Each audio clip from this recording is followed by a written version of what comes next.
Himachal Pradesh administrative service का exam date announce हो ही चुकी है।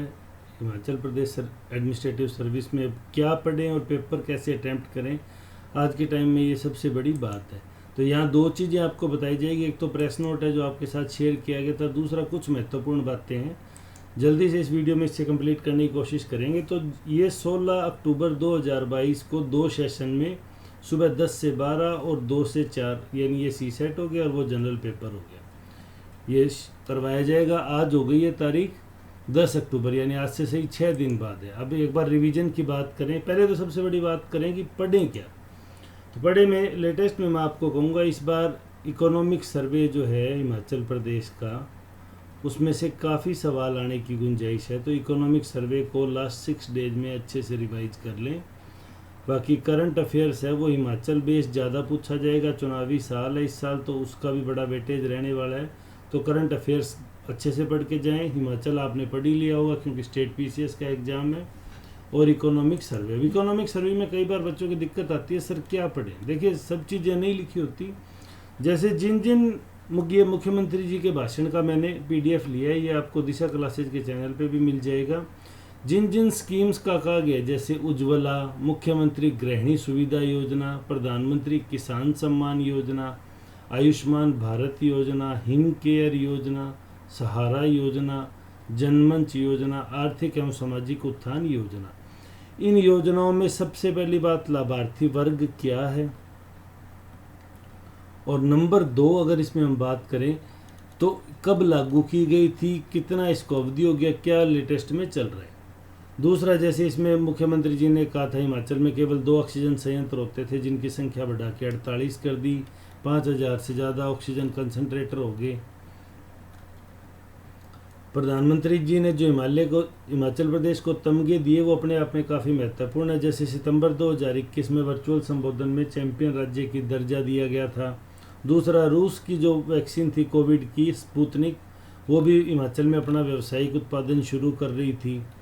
प्रधानमंत्री गरीब कल्याण योजना, आत्मनिर्भर भारत और मुख्यमंत्री शहरी आजीविका गारंटी योजना, ये वो योजनाएं हैं जिन पे सबसे ज़्यादा जोर दिया गया। रिकवरी बहुत तेज़ी से हुई है और आप जानते हैं इकोनॉमी में जो तेज़ी से रिकवरी होती है वो वी शेप रिकवरी कहलाती है। तो हिमाचल की अर्थव्यवस्था की ग्रोथ है वो वी शेप रिकवरी में आई है।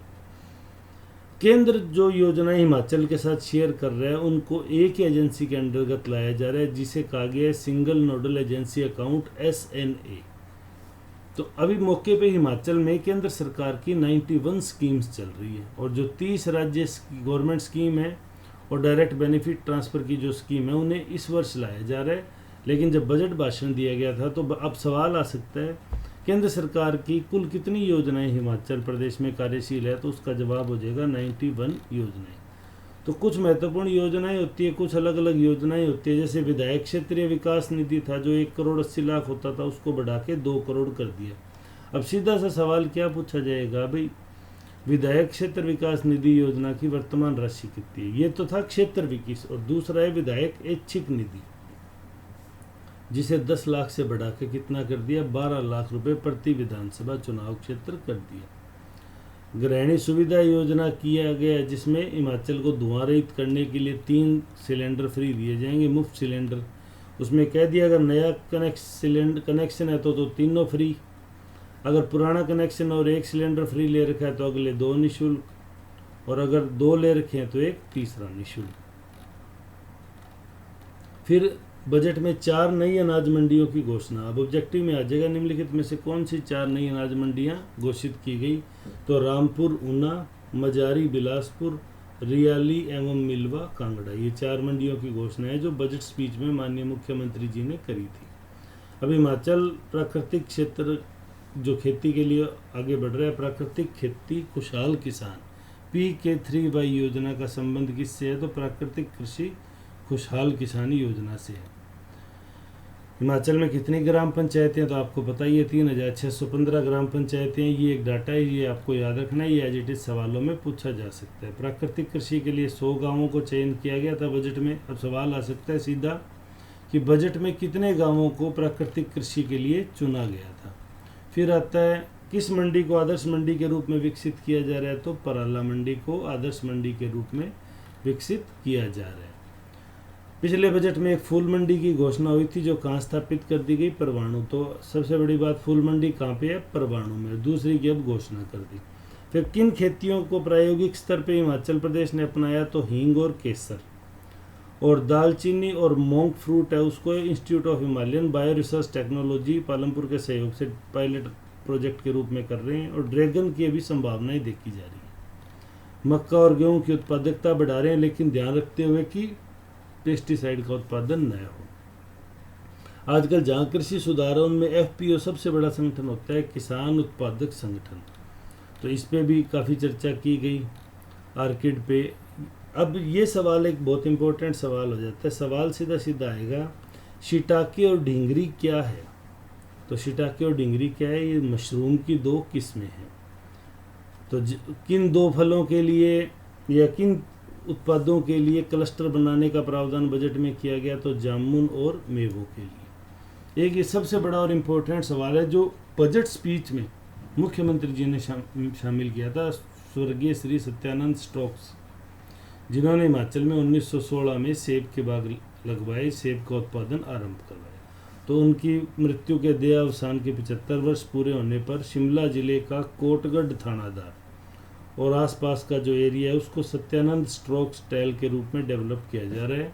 तो ये ध्यान रखा जाए, सत्यानंद स्ट्रोक्स का संबंध किससे है? तो हिमाचल में सेब उत्पादन से।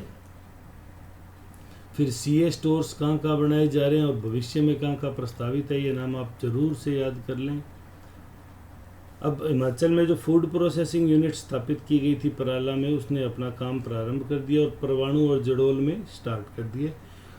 क्या? उनका रिनोवेशन 17 करोड़ रुपए की लागत से। बागवानी विकास परियोजना पे भी है, काऊ गौशाला पे। तो कहने का मतलब आप अपने बात आते हैं, सीएम स्पीच जो है वो अपने आप में प्रीलिमिनरी का काफ़ी मटेरियल अपने आप को प्रोवाइड कराता है। तो सीएम स्पीच आप अच्छे से सुन लें, इकोनॉमिक सर्वे पढ़ लें, करंट अफेयर्स पढ़ लें देश का और हिमाचल का पढ़ लें, तो आपका प्रीलिमिनरी इजीली क्लियर हो जाएगा। जैसे आपको 2020 की कट ऑफ पता ही है, जनरल की जो कट ऑफ गई थी वो गई थी 108.67। एससी की अगर हम बात करेंगे तो वो 96 के करीब थी, एसटी की बात करेंगे 97 और ओबीसी की बात करेंगे तो 102, जबकि सीटें बहुत कम थी। तो इस बार हम इसको कट ऑफ को अगर इसी रेंज में मान के चलते हैं तो भी आप एनालिसिस कर सकते हैं कि आपको कितना पेपर अटैम्प्ट करना हो। अगर आपकी अब सेकंड पार्ट है बजट स्पीच का और इकोनॉमिक सर्वे का, वो मैं आगामी वीडियो में आपको करवा दूंगा। तो आप चैनल से जुड़े रहें। चैनल पे नए हैं तो सब्सक्राइब जरूर करें, बेल आइकन जरूर दबाएं ताकि आगामी वीडियो का नोटिफिकेशन सबसे पहले आपको मिल सके। वीडियो में अंत तक जुड़े रहने के लिए धन्यवाद। शुभ रात्रि।